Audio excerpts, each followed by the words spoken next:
तो आइए आज हम बात करते हैं किशोर अवस्था की समस्याएं, उनका प्रबंधन, अध्याय 3 यानी चैप्टर 3 के बारे में आज हम बात करेंगे।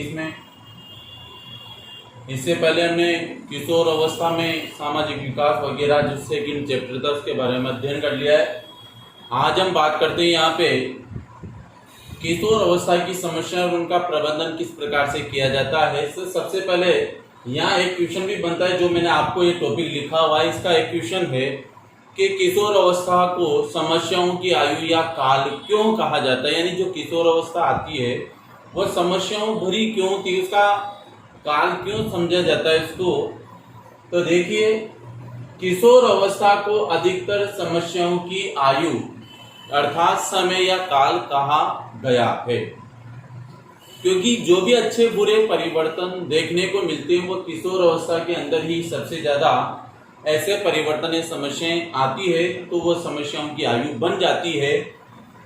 किशोर स्वयं से अधिक परिवार वालों के लिए समस्या होता है, जैसा कि आप सब जानते हैं कि क्यों होता है, कारण है उसका, क्योंकि बाहर की खुद की कई प्रकार की समस्याओं को घर वालों के सामने परोसने पर वह खुद एक घर वालों के लिए समस्या बन जाता है, क्योंकि इस अवस्था में उसका विस्तृत समूह यानी बहुत बड़ा समूह मित्र मंडली बना लेता है समाज में, या जहाँ वो रहता उस सामाजिक परिवेश के अंदर इस प्रकार से समूह बना लेता है, व्यक्तियों का विस्तृत बहुत बड़ा मित्र मंडली बना लेता है।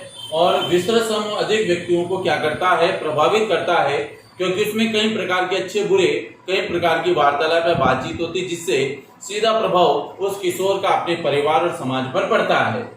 अब आगे देखिए कि किशोर की प्रमुख समस्या समायोजन को लेकर होती है। कारण, क्योंकि समायोजन का मतलब वह परिवार समाज में तालमेल या सामंजस्य स्थापित नहीं कर पाता। क्यों? क्योंकि इसके साथ बहुत सारी समस्याएं होती है, वो खुद अपनी मनमानी करने के लिए अपनी समस्याओं को लेकर के वो समायोजन सामंजस्य तालमेल अपने आप में नहीं बिठा पाता है। और एक और अपनी तीव्र शारीरिक वृद्धि, अब एक तो समस्या, एक अपने शरीर की तीव्र वृद्धि जब होती है, चाहे वो लड़का हो या लड़की हो, किशोर अवस्था में, तो शारीरिक परिवर्तन जब तीव्र गति से होते हैं, या भी संवेगात्मक अस्थिरता आ जाती है, विचारों में अस्थिरता आ जाती है, या समाज में उसके बदलते परिदृश्य के साथ वो सामंजस्य बिठाना उसको होता है। शरीर के साथ भी, अपने विचारों में भी समस्याओं के समायोजन को, इन सबको लेकर के, यानी समस्या समायोजन को लेकर होती है प्रमुख समस्या। अब समायोजन कर पाएगा वो किस किस में, एक तो अपने अंदर होने वाले शारीरिक परिवर्तन में, एक संवेगात्मक अस्थिरता यानी विचारों की अस्थिरता, और समाज में उसके बदलते परिदृश्य का मतलब समाज में उसके उठक बैठक के साथ होने वाले परिवर्तन के साथ सामंजस्य बिठाना होता है। तो दूसरी ओर स्वयं के लिए एक निश्चित कैरियर चुनना, तो यहाँ बहुत बड़ी चुनौती होती है किशोर के लिए कि खुद के लिए एक कैरियर का चुनाव भी उसको करना होता है, तथा वैवाहिक यानी विवाह की तैयारी के लिए भी अपनी जीवन साथी का वो निर्वाह या चयन करता है, एवं सामाजिक उत्तरदायित्वों का निर्वहन करने तो स्वयं को उसको अपने आप को तैयार करना होता है। इस प्रकार हम कह सकते हैं कि किशोर अवस्था में एक तो तीव्र शारीरिक परिवर्तन, संवेगात्मक अस्थिरता, समाज का बदलता परिदृश्य के साथ सामंजस्य तो बिठाना होता ही है, परंतु इसके साथ साथ स्वयं के लिए उसको निश्चित कैरियर चुनना, वैवाहिक जीवन की तैयारी और सामाजिक उत्तरदायित्वों का निर्वहन करने हेतु भी स्वयं को तैयार करना होता है। तो ये सब समस्याएं कब आती है, किशोर अवस्था की दौरान ही आती है। इसके साथ मतलब एक क्वेश्चन है, किशोर अवस्था को समस्याओं की आयु क्यों कहा जाता है, उसका मैं क्लियर करता हुआ जा रहा हूं आपको।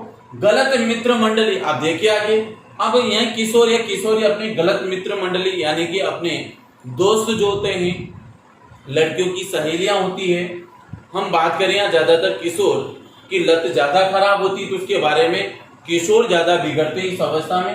तो गलत मित्र मंडली एवं समस्याओं से तनावग्रस्त होकर, यानी अच्छे बुरे दोस्त बनते हैं, अब गलत मित्र मंडली जब मिल जाती है एवं समस्याओं से तनावग्रस्त होकर स्वयं किशोर वह कई बार क्या करता है, टेंशन में आकर के कई समस्याओं से तनावग्रस्त, यानी जैसे पैसों की समस्या होगी, घर वाले पैसे नहीं देते या किसी चीज के लिए ताना मारते हैं, काम करने के लिए ताना मारते हैं, पढ़ने के लिए ताना मारते हैं, कोई भी ऐसी कोई गतिविधि जब उसके साथ होती है और वो तनावग्रस्त हो जाता है, यानी टेंशन में आ जाता है, हाइपर टेंशन में आ जाता है, तो कई बार वो शराब, तंबाकू, सिगरेट, नशीली दवाओं के चक्कर में पड़ करके स्वयं अमूल्य जीवन को, अपने स्वयं अमूल्य जीवन को क्या करता है, वो बर्बाद कर देता है। तो ये सीधा कारण के एक प्रकार की समस्या है किशोरावस्था में। इस वजह से इसको सामंजस्य बिठाना बहुत ही जरूरी है।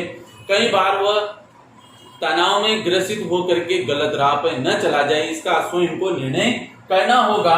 तो ये सारी जो समस्या होती है तनावग्रस्त होने के बाद, शराब, सिगरेट पीना, तंबाकू, नशीली दवाओं का सेवन करना, इन सब के चक्कर में पड़ करके अपने संपूर्ण जीवन को क्या करता है, बर्बाद कर देता है। तो ये सारी क्या थी हमारी समस्याएं। इसके साथ आगे किशोर कई बार तो चोरी भी करता है पैसों के लिए, जब आर्थिक तंगी आती है, घर वाले पैसे नहीं देता है, चोरी करता है, मारपीट करता है, घर से भागना आदि अपराधों में भी लिप्त हो जाता है, यानी कि इनको भी वो अपना लेता है अपने जीवन में। तो ये सारी समस्याएं एक किशोर अवस्था के दौरान किशोरों के अंदर देखी जा सकती है। तो ये हो गया हमारा एक क्वेश्चन क्लियर कि किशोर अवस्था को समस्याओं की आयु क्यों कहा जाता है। तो ये आप उसका पूरा आंसर दे सकते हैं। ये इसका आंसर है कि किशोर अवस्था को समस्याओं की आयु क्यों कहा जाता है। अब देखिए किशोर अवस्था की प्रमुख समस्याएं कौन कौन सी है। नंबर 1, तीव्र शारीरिक वृद्धि से समायोजन। मैं इसको क्लियर कर दूं, जब किशोर अपने अंदर, शरीर के अंदर तीव्र शारीरिक परिवर्तन जब उसके शरीर में होने लगते हैं, तो उसके शरीर में क्या क्या होता है, तो हम यहाँ पे कह सकते हैं कि तीव्र शारीरिक परिवर्तन में शारीरिक वृद्धि एवं विकास की तीव्र गति से होता है। मैं यहाँ नॉर्मल पढ़ा रहा हूँ, आपको कल इसके बारे में विस्तार से समझा दूंगा अगले वीडियो में। तो तीव्र शारीरिक वृद्धि में समायोजन नहीं कर पाता, उसके शारीरिक वृद्धि के साथ साथ उसके मांसपेशियों, हड्डियों का विकास इतना हो जाता है कि कुछ किशोर छोटे, नाटे या लंबे, पतले, दुबले हो जाते हैं।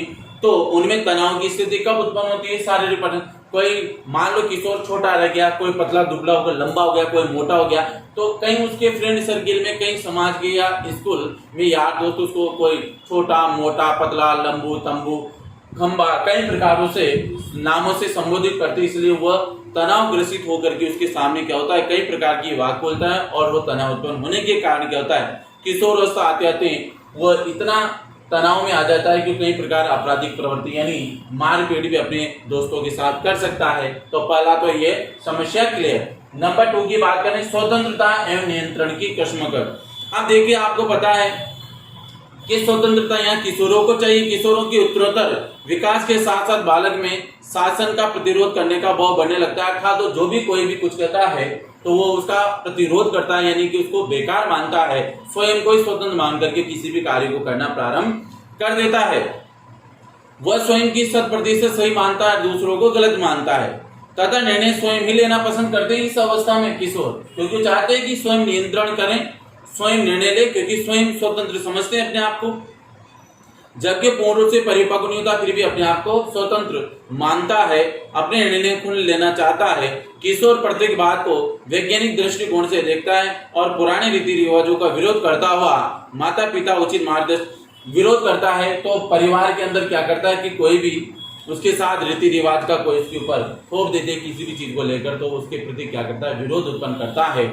और इस विरोध या इस समस्या को समाप्त करने के लिए माता पिता का मार्गदर्शन एक किशोर के लिए बहुत ही आवश्यक होता है। कभी भी कठोर अनुशासन को लाद कर उन्हें अचानक रूप से प्रतिबंधित नहीं करना चाहिए। अगर आपने बच्चों को ज्यादा ही सख्ती कर दी, स्वतंत्रता नहीं दी, तो अपराध जरूर करेंगे। अपराध का मतलब वो अपने आप को कोई न कोई ऐसे तनाव में आकर ऐसे रास्ते पर चले जाएंगे जहां उसके सामने बहुत बड़ी समस्या बन जाती है। नंबर 3, तनाव एवं अवसाद। तनाव एवं अवसाद कब उत्पन्न होता है, किशोर अवस्था प्रारंभ होती है, तनाव अवसाद प्रारंभ होते हैं। अब यहाँ पे अवसाद का मतलब क्या है, मैं आपको बता दूं, गलत कार्यों की लत लगना क्या कहलाता है, अवसाद कहलाता है। तो पता है कि जब तनाव में आएगा, कोई भी किशोर है किशोरी तो क्या करेगा, नशा करेगा, किसी भी चीज का करेगा, या आपराधिक प्रवृत्ति करेगा, चोरी करेगा, कुछ न कुछ तो करेगा वो।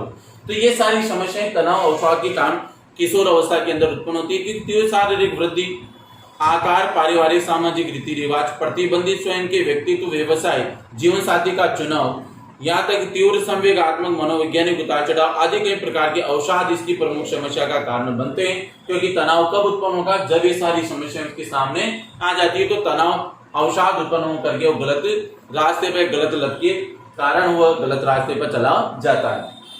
नंबर 4, यौन समस्या। ये यौन समस्या क्या है? देखिए, आपके बाल्यावस्था से जब किशोर अवस्था की ओर एक किशोर जाता है तो धारण कर अवसाद में बदल जाता है। बाल्यावस्था से किशोर अवस्था में बढ़ने पर बालकों में यौन वृद्धि एवं विकास अपनी चरम सीमा पर चला जाता है। कारण उसका, क्योंकि वह चरम सीमा पर इसलिए होता है क्योंकि बालकों में यौन वृद्धि और विकास इतना होता है कि किशोर अवस्था आती है तो इसकी शारीरिक परिवर्तन में काफी परिवर्तन देखने को मिलते हैं। वो जिज्ञासा रखता है कि मेरे शरीर के अंदर ये परिवर्तन कैसे हुए, क्यों ये, किस प्रकार से, तो उसमें भाव व्याकुलता उत्पन्न हो जाती है। यौन शिक्षा का अभाव होने के कारण वे और अधिक प्रभावित होने लगते हैं, क्योंकि यौन शिक्षा का होना बहुत ही जरूरी, क्योंकि विद्यालयों में वर्तमान में यौन शिक्षा देने से बच्चों के अंदर आपराधिक प्रवृत्तियां वो गलत राह पर नहीं जाते हैं। उनको हर चीज अगर हम मोटिवेट कर देते हैं कि ऐसा करने से आपको ये नुकसान होता है, गलत कार्यों में पड़ने पर आपको नुकसान होता है, तो बच्चे कभी भी गलत राह पर नहीं जा पाते हैं। वास्तविक समस्याएं तब उत्पन्न होती है जब वे फिल्म, टीवी या काल्पनिक दुनिया को अपने जीवन में उतारने का प्रयास करते हैं। मान लीजिए कोई टीवी शो देख रहे हैं, उसमें कोई भी घटना इस प्रकार की होती है, मूवियां कई प्रकार के देखते हैं, हीरो हीरोइन के बीच में कई प्रकार के ऐसे सीन आते हैं, तो बच्चे उनको करने की कोशिश करते हैं, तो उसका सीधा प्रभाव उनके दैनिक जीवन पर पड़ता है। वो एक प्रकार से क्या होता है, एक समस्या बनकर के उभर के सामने आ जाता है। इसलिए विद्यालयों में माता पिता द्वारा बच्चों को यौन शिक्षा के बारे में महत्वपूर्ण जानकारी देना बहुत ही आवश्यक है। इसके बाद हम बात करते हैं धूम्रपान और मादक पदार्थ की बात करें हम, तो यहाँ पे धूम्रपान या मादक पदार्थ के बारे में बात करते हैं तो आपने देखा होगा वर्तमान में धूम्रपान और मादक पदार्थ के रूप में किन किन चीजों का सेवन किया जा रहा है, आप सबको पता है इसके बारे में। और मैं आपको बता दूं कि धूम्रपान और मादक पदार्थ जो ऐसी चीजें हैं कि जिनका सेवन करने से इनकी लत धीरे धीरे एक चरम सीमा पर पहुंच जाती है। और आपको ये देखा जाए तो किशोर अवस्था में पदार्पण करते हुए धूम्रपान मादक पदार्थों का जो सेवन, जैसे बियर है, तंबाकू है, शराब है, गुटखा है, कई प्रकार की ऐसी चीजें होती है जो उनकी ओर धीरे धीरे एक किशोर क्या होता है, झुकने लगता है, क्योंकि वह कई प्रकार के यार दोस्तों में बैठकर के इन चीजों का सेवन करने लग जाता है। मित्रों द्वारा दबाव या स्वयं के मित्रों द्वारा स्वीकारे जाने की इच्छा, शिक्षा या व्यवसाय में असफलता, प्रेम में असफलता, माता पिता शिक्षक की डांट फटकार, स्वयं में अकेलापन समझना, यहाँ तक कि मित्रों के प्रति विरोध प्रदर्शन करना आदि धूम्रपान और मादक पदार्थों द्रव्य के सेवन के प्रमुख कारण होते हैं। तो इनकी धूम्रपान और मादक पदार्थ का सेवन करने का उत्तरदायित्व तो सीधा जाता है। सबसे पहले तो किशोर के ऊपर किसी प्रकार का कोई दबाव नहीं डाला जाए, या फिर मित्र उसको स्वीकार अपनी मित्र मंडली नहीं करते हैं तो वो टेंशन में आ जाता है। शिक्षा व्यवसाय में असफलता मिल जाए, उसके प्रेम में असफलता मिल जाए, माता पिता या शिक्षक उसको डांटते हैं तो वो इस कंडीशन में जाता है, धूम्रपान भी करेगा, मादक पदार्थ या द्रव्यों का सेवन करेगा, गलत राह पर चला जाता है। इसके बाद नंबर 6 आती है अपचार एवं अपराध। अब यहाँ पे अपचार और अपराध क्या है, उससे पहले मैं आपको बता दूं, धूम्रपान तो आपको समझा दिया, मादक पदार्थ के बारे में मदिरा। आजकल वर्तमान में आपने देखा कुछ किशोर अपने दैनिक जीवन में चुनौतियों का सामना करने में असमर्थ होने पर कमियों को छुपाने के लिए क्या करते हैं, शराब के बाद किशोर का स्वयं नियंत्रण नहीं रहता और वह अभद्रता का व्यवहार करने लगता है, तो मादक पदार्थ में आपका शराब आता है और इनका सेवन करने से वो अभद्रता का व्यवहार अपने समाज, परिवार, अपने अध्यापकों के बीच में करने लगता है। धूम्रपान, तंबाकू की बात करें तो किशोरों द्वारा धूम्रपान पुरुषत्व के रूप में देखा जाता है। पुरुषत्व का मतलब धूम्रपान यानी सिगरेट पीना एक समाज के अंदर बहुत बड़ी उपलब्धि मानती है। आज के किशोर की गुटखा या धूम्रपान करना बहुत ही हमारे लिए है। परिवार, विद्यालय के शिक्षकों द्वारा नकारे जाने से वह धूम्रपान या तंबाकू का सेवन प्रारंभ कर देता है। धूम्रपान की हानियों का उससे कोई ज्ञान नहीं होता है कि इससे क्या नुकसान होगा, क्या नहीं होगा। तो ये सारी लत आपको मैंने बता दी कि किन समस्याओं के कारण होता है। परिवार वाले उसको डांटते हैं, शिक्षक डांटता है, प्रेम में असफलता, पढ़ाई में असफलता, या कई कारण और भी हो सकते हैं। मित्र उसको स्वीकारते नहीं, अपने फ्रेंड सर्किल में नहीं रखते हैं, तो इस रास्ते पर इस समस्या को वो अपना लेता है अपने जीवन में। नशीली दवाएं भी वर्तमान में वह सेवन करें। वर्तमान में आपने देखा होगा कि कई प्रकार की नशीली दवाएं जैसे कि ब्राउन शुगर है, गांजा, अफीम, चरस आदि का सेवन दिनों दिन बढ़ता जा रहा है। इसके लिए भी सामाजिक कार्य भी करने लगते हैं। इनके उपयोग से किशोरों की शारीरिक शक्तियों का क्या होता है कि जितना नशा करेगा शरीर उतना ही आंतरिक रूप से दुर्बल यानी कमजोर होता हुआ चला जाता है, और साथ ही साथ वह उसके दुष्प्रभावों का प्रभाव वह नहीं जान पाता कि इसका मेरे दैनिक जीवन पर क्या दुष्प्रभाव पड़ेगा। अब हम बात करें अपचार या अपराध की प्रवृत्ति पर, तो समाज के नियमों की अवहेलना करना तथा हिंसात्मक व्यवहार करना ही अपराध या अपचार कहलाता है। सीधी सी बात है, अपचार या अपराध क्या है कि जब किशोर अपने समाज के नियमों की अवहेलना करता है, इनको नहीं मानता है या हिंसात्मक यानी कि क्रूरता का व्यवहार करता है, तो वो अपचार या अपराध कहलाता है। मारना कूटना अपराध नहीं है। जब वो नियमों को या क्रूरता का व्यवहार समाज अपने परिवार वाले व्यक्तियों के साथ जब करता है, तो वह अपचार या अपराध कहलाता है। जो सामाजिक नियमों का पालन नहीं करता वह अपराधी बालक कहलाता है। ये टॉपिक है। इसके बाद आपराधिक होने की प्रवृत्ति बचपन से ही बच्चे के अंदर देखी जाती है कि कौन सा बच्चा किस प्रवृत्ति का है। कहा जाता है, कहावत है कि पूत के लखन पालने में दिखते हैं, तो ये सीधा अपचार या अपराध की प्रवृत्ति किस राह पे बच्चा जाएगा वो इसके अंदर देखा जा सकता है। आपराधिक प्रवृत्ति उत्पन्न होने के निम्न कारण है। अब कौन कौन से कारण होते हैं? अपराध कब करेगा बच्चा? एक तो शारीरिक दोष, माता पिता दोनों की असमय मृत्यु हो जाती, उनका साया उनके ऊपर नहीं रह पाता, लावारिस हो जाता है, जिस जो मर्जी में आता वो करता है। परिवार बुजुर्गों का कड़ा अनुशासन, तब भी वह आपराधिक प्रवृत्ति। सौतेली माँ का दुर्व्यवहार, माता पिता के मध्य झगड़े या तलाक, परिवार में आपराधिक गतिविधियों का होना यानी कोई भी बुरी संगत के साथ रहना, अशिक्षा, परिवार की आर्थिक दयनीय होना यानी आर्थिक स्थिति कमजोर होना, बालक का मंदबुद्धि होना, अश्लील साहित्य पढ़ना, अश्लील फिल्में देखना, मानसिक रूप से विक्षिप्त होना, कमजोर शारीरिक रूप से कोई भी अपंगता आ जाना, मनोरंजन की पर्याप्त व्यवस्था न होना, इन सबके कारण अपचार अपराध की प्रवृत्ति बालक अपने आप में ले लेता है। तो देखिए, किशोरों में आपराधिक प्रवृत्तियों को उत्पन्न होने से रोकने के लिए उन्हें बचपन से माता पिता का उपयुक्त स्नेह यानी कि प्रेम, नियंत्रण, पूर्ण विश्वास, सुरक्षा वातावरण उनको प्राप्त होना चाहिए अपने माता पिता का। शिक्षक और माता पिता को चाहिए कि किशोरों का उचित मार्गदर्शन करें अपने बच्चों का, तथा उनकी रुचि के अनुसार उन्हें शैक्षिक व्यवसाय क्षेत्र चुनने में पूरी सहायता करें। माता पिता और शिक्षकों द्वारा किशोरों या किशोरियों को यौन शिक्षा भी अवश्य देनी चाहिए ताकि वह एक गलत राह पर न जा पाए। तो इसी के साथ ये चैप्टर आपका समाप्त होता है। ये मेरे सारे टॉपिक आपको क्लियर कर देते, समझ में आ गए होंगे। Thank you.